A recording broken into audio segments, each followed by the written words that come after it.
অনেকেই আমরা দেখতে পাচ্ছি, অনেকেই উপস্থিত হয়েছেন এবং আপনি এই মুহূর্তে দেখতে পাচ্ছেন মিজানুর রহমান আজহারী সাহেব, এই মুহূর্তে দেখতে পাচ্ছেন যে মিজানুর রহমান আজহারী সাহেব ভিতরে প্রবেশ করছেন। আপনি জানেন যে বাংলাদেশের সবচেয়ে আলোচিত ব্যক্তিত্ব, যে মানুষটা তার বক্তব্য দিয়ে গোটা দেশের মানুষকে এক করে ফেলতে পারেন, যে মানুষটা তার বক্তব্যের মাধ্যমে গোটা বিশ্বের যারা মুসলমান রয়েছে তাদেরকে এক করেছেন, এই মানুষটা এই মুহূর্তে উপস্থিত হয়েছেন। একটু কষ্ট হয়েছে তার আসতে। আপনি জানেন গোটা সোহরাওয়ার্দী উদ্যানে লোকারণ্য হয়েছে, লাখো মানুষ জড়ো হয়েছেন এখানে। বলা হচ্ছে বাংলাদেশের ইতিহাসের অন্যতম বড় জমায়েত এটি, এবং এই জমায়েত হলো ফিলিস্তিনিদের পক্ষে।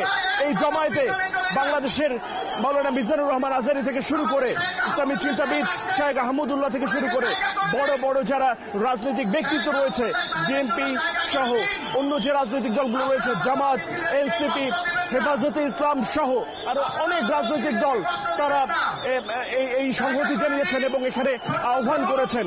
আপনি দেখতে পাচ্ছেন লাখো মানুষ এখানে, যখন কয়েকজন বিশিষ্ট ব্যক্তিত্ব শেখ আহমদুল্লাহ, মিজানুর রহমান আজহারী সহ এই শেখ আহমদুল্লাহ কেবলই প্রবেশ করছেন আমার সামনে দিয়ে।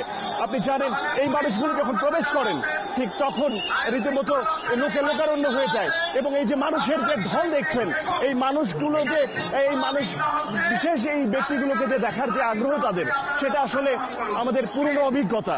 আপনারা জানেন যে ফিলিস্তিনে যে নির্যাতন নিপীড়ন চালানো হচ্ছে, ইসরায়েলি যে আগ্রাসন চলছে দিনের পর দিন, বছরের পর বছর ধরে, তার বিরুদ্ধে বাংলাদেশ এভাবে করে জমায়েত করেছে, এভাবে করে প্রতিবাদ জানিয়েছে। এটা বোধ হয় বাংলাদেশের ইতিহাসে এর আগে হয়নি, এবং শুধু বাংলাদেশে নয়, গোটা বিশ্বের নানা স্থানে দেখা যাচ্ছে বাংলাদেশের মতো করে গোটা বিশ্বের বিভিন্ন ধর্মপ্রাণ দেশের মুসলমানরা এবং অন্য ধর্মের মানুষও এভাবে করে জড়ো হতে আমরা দেখেছি, এভাবে করে আমরা জমায়েত হতে দেখছি।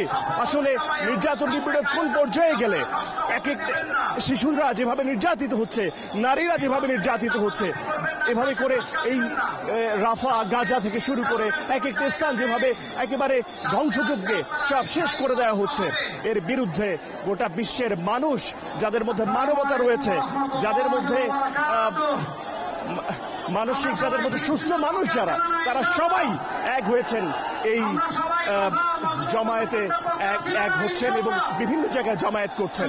আসলে বোঝা যাচ্ছে যে এভাবে করে লাখো মানুষের যে অবস্থান এবং উপস্থিতি আমরা দেখতে পাচ্ছি, তাতে করে আমরা মনে হয় যে আগামীতে এই বাংলাদেশের প্রতিবাদের ভাষা চলে যাবে বিশ্ব মোড়লদের কাছে।